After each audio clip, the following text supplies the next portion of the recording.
Is your Microsoft Store app missing or not showing on your Windows 10 or Windows 11 PC? Don't worry, this quick tutorial shows you how to reinstall and restore the Microsoft Store fast using PowerShell. You can see that when I go to search for Microsoft Store, it doesn't appear on my computer. So to get it, go to search and type PowerShell and then right-click on PowerShell and select Run as Administrator. If you get the pop-up, click on Yes.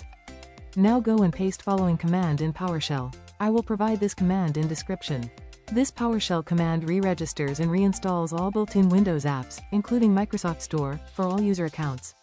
This command repairs corrupted or missing default Windows apps, bringing back apps like Microsoft Store, Calculator, Photos, etc., without removing user data. Just wait, it may take around 1 to 2 minutes depending on your computer speed.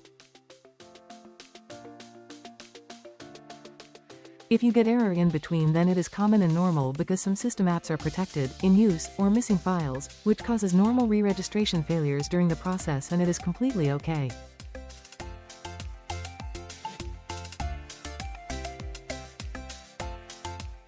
If your command runs successfully, go to search and type Microsoft Store. If it appears there, it means the Microsoft Store is completely installed.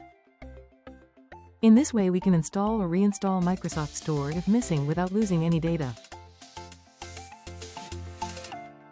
Hope you like this. Please like, share and subscribe for similar videos. Also click on bell icon so that you will not miss any update.